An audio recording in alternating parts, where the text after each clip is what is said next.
Salam sahabat setetes air kehidupan. Setetes air kehidupan saat ini hendak membahas tentang mengampuni kunci kebahagiaan yang tersembunyi. Firman Tuhan yang akan mendasari pembahasan kita ambil dari Injil Matius pasal 6 ayat 14 sampai 15. Demikian sabdanya. Karena jikalau kamu mengampuni kesalahan orang, Bapamu yang di surga akan mengampuni kamu juga. Tetapi jikalau kamu tidak mengampuni orang, Bapamu juga tidak akan mengampuni kesalahanmu. Sahabat, bayangkan seseorang membawa ransel berat berisi batu. Setiap kali ia terluka oleh orang lain, ia menambahkan satu batu ke dalam ranselnya.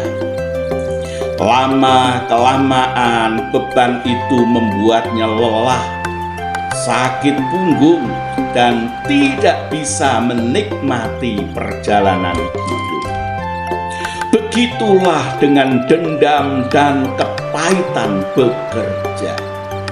Bukan menghukum orang lain, melainkan membelenggu diri sendiri. Habit yang keempat dalam 9 Habits of Maximum Happiness adalah mengampuni dan melepaskan kepahitan. Sahabat, kita semua pernah disakiti, entah oleh keluarga, sahabat, rekan kerja, bahkan oleh orang yang kita percayai. Luka itu nyata, tapi keputusan untuk mengampuni adalah jalan menuju kebebasan dan kebahagiaan sejati. Mengampuni bukan berarti menganggap luka itu tidak penting. Mengampuni juga bukan berarti melupakan begitu saja. Mengampuni juga bukan membiarkan kejahatan tidak diadili. Tidak. Mengampuni berarti melepaskan hak untuk membalas, termasuk menyerahkan luka hati kita kepada Tuhan, serta lebih memilih berjalan tanpa beban kebencian. Firman Tuhan memerintahkan kita untuk mengampuni sebagaimana Kristus telah mengampuni kita. Mengapa demikian? Karena saat kita mengampuni, hati kita disembuhkan dan dipulihkan oleh Tuhan. Sahabat, seorang wanita pernah berkata, "Saya pikir dengan menahan dendam, saya menghukum orang yang menyakiti saya. Tapi ternyata sayalah yang terpenjara. Saat saya mengampuni, beban itu lepas, dan hati saya kembali lega dan merdeka." Pengampunan memang tidak selalu mudah, tetapi pengampunan membawa sukacita yang tidak bisa diberikan oleh dunia.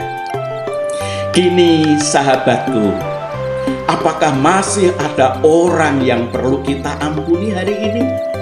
Jikalau masih, ampunilah.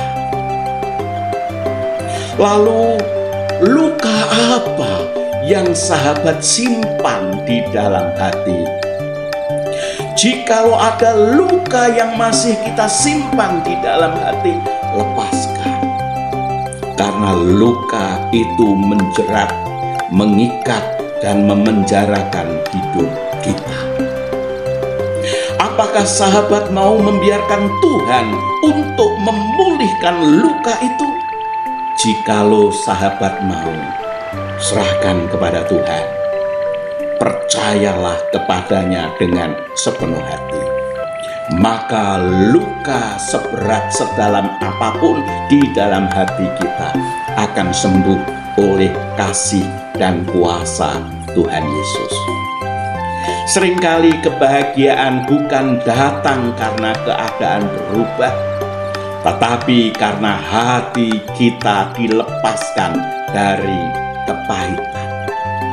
Oleh karena itu, sahabat, mari kita memohon kepada Tuhan dalam setiap doa kita, agar Tuhan berkenan mengampuni dosa dan kesalahan kita, serta melepaskan kita dari luka yang menjerat dan mengikat hidup kita.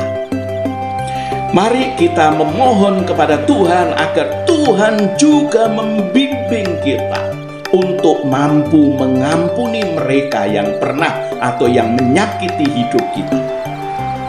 Biarlah hati kita menjadi pulih dengan melepaskan pengampunan kepada siapapun yang bersalah kepada kita. Sahabat, kebahagiaan sering tersembunyi di balik keputusan untuk mengampuni.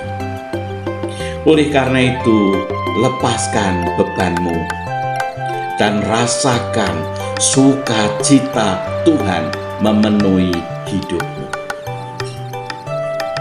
Jikalau renungan ini memberkati sahabat, bagikan kepada sahabat yang lain, agar sahabat kita pun mengalami kedamaian dan kebahagiaan yang sama.